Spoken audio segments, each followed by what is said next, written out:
اعوذ باللہ من الشیطان الرجیم بسم اللہ الرحمن الرحیم قال النبی صلی اللہ علیہ وسلم الدعاء مخ العبادہ او کما قال صلی اللہ علیہ وسلم۔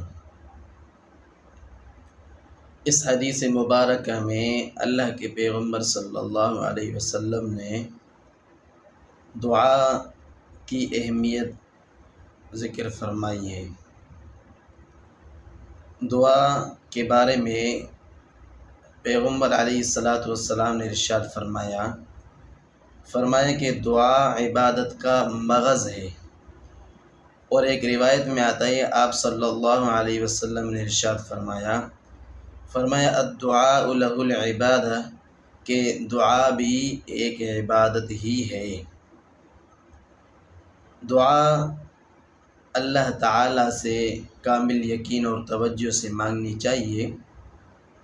دعا اللہ تعالیٰ انسان کی کبھی بھی رد نہیں فرماتے۔ بعض اوقات انسان دعا مانگتا ہے اور سوچتا ہے کہ میری دعا قبول نہیں ہوئی، حالانکہ اس طرح نہیں ہوتا۔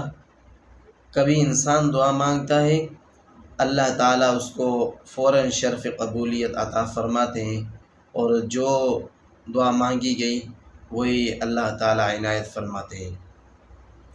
اور کبھی ایسا ہوتا ہے کہ اس دعا کے طفیل جو مانگی گئی، اس کے طفیل اللہ تعالیٰ آنے والی کوئی مصیبت ٹال دیتے ہیں، لیکن انسان سوچتا ہے کہ میں نے جو دعا مانگی وہ قبول نہیں ہوئی، حالانکہ دعا قبول ہو چکی، اس کے بدلے میں اللہ تعالیٰ نے آنے والی کوئی مصیبت ٹال دی، لیکن انسان سوچتا ہے کہ شاید میری دعا قبول نہیں ہوئی۔ اسی طرح بعض اوقات ایسے ہوتا ہے کہ انسان دعا مانگتا ہے، لیکن اللہ تعالیٰ اس کو ذخیرہ کر کے اس کے لیے آخرت کے لیے رکھ ہی دیتے ہیں، پھر اس دعا کے بدلے میں قیامت کے دن اللہ تعالیٰ اجر عنایت فرماتے ہیں، ثواب عنایت فرماتے ہیں۔ جب انسان وہاں کے اجر کو اور وہاں کے ثواب کو دیکھیں گے تو وہ سوچے گا کاش کہ دنیا میں میری ایک دعا بھی قبول نہ ہوتی۔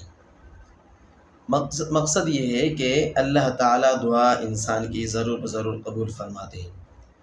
دعا کے قبولیت کے لیے سب سے پہلی شرط یہ ہے کہ ہم حلال کھانے والے ہوں، حرام کے کھانے سے، حرام کے پینے سے، حرام کے پہننے سے اجتناب کرتے رہیں۔ جب انسان کے جسم میں حرام لگا ہوگا اور حرام پیوست ہوگا تو کبھی بھی اس کی دعا قبول نہیں ہوگی۔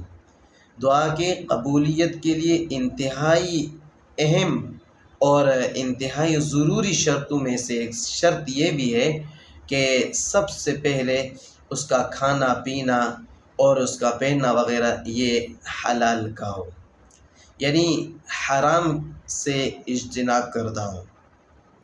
یہی وجہ ہے، ایک روایت میں آتا ہے آپ علیہ الصلاۃ والسلام نے ارشاد فرمایا یا ربی یا ربی، یقول العبد یا ربی یا ربی، کہ بندہ کہتا ہے یا ربی یا ربی، ومأکلہ حرام ومشربہ حرام وملبسہ حرام انا یستجاب لہ الدعوات، کہ انسان بعض اوقات یہ کہہ رہا ہوتا ہے یا اللہ یا اللہ یا اللہ، یہ میری دعا، یہ اللہ یہ میری دعا، یہ اللہ یہ میری دعا، حالانکہ اللہ کے رسول صلی اللہ علیہ وسلم نے ارشاد فرمایا کہ اس کی دعا کیسے قبول ہوگی حالانکہ اس کا کھانا حرام کا ہو اور اس کا پینا حرام کا ہو اور اس کا پہنا ہوا کپڑا حرام کا ہو۔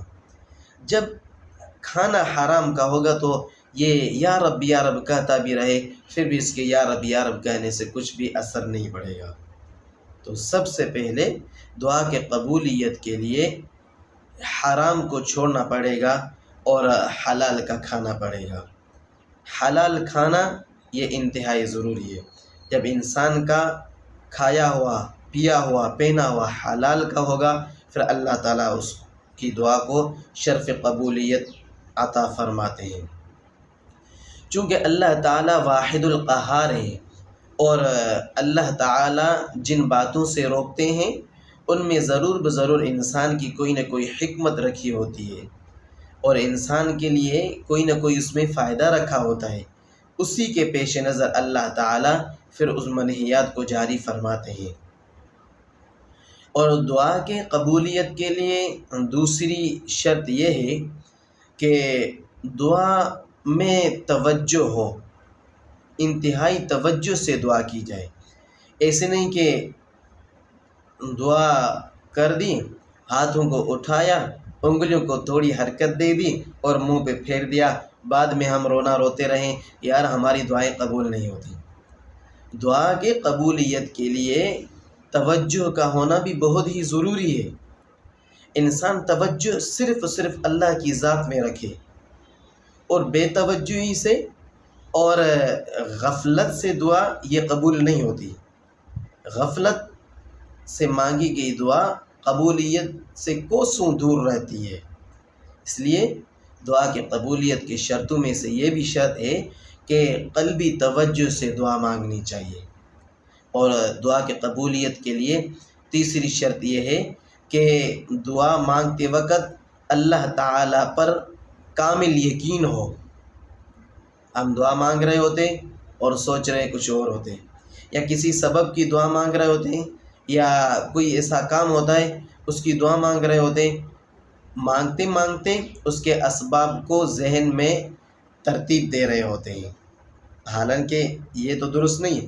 جب آپ نے اللہ تعالیٰ سے مانگا تو اللہ تو وہ واحد القہار ذات ہے، بغیر اسباب کے بھی مسبب کو لانے پر قادر ہے۔ اللہ تو اسباب کا محتاج نہیں ہوتا۔ تو جب اس اللہ کے سامنے انسان کھڑا ہو اور اس سے مانگ بھی رہا ہو اور پھر بھی اسباب پر اس کی نظر ہو تو یہ غافل ہے، اور یہ دعا غفلت والی دعا ہے۔ حدیث میں آتا ہے، آپ علیہ الصلاۃ والسلام نے ارشاد فرمایا، تم اللہ سے دعا مانگتے رہو لیکن اس کے ساتھ ساتھ اللہ پر یقین بھی رکھا کرو کہ اللہ تعالیٰ اس کو ضرور شرف قبولیت سے نوازیں گے۔ جب یہ چیزیں ہوں گی، یعنی حرام سے اجتناب ہوگا، اور حلال کا کھانا ہوگا، حلال کا پینا ہوگا، حلال کا پہنا ہوا ہوگا، اور اسی طرح توجہ سے دعا مانگیں گے اور اللہ تعالیٰ پر کامل یقین سے دعا مانگیں گے، انشاءاللہ اللہ تعالیٰ اس دعا کو ضرور بضرور شرف قبولیت سے نواز دیں گے۔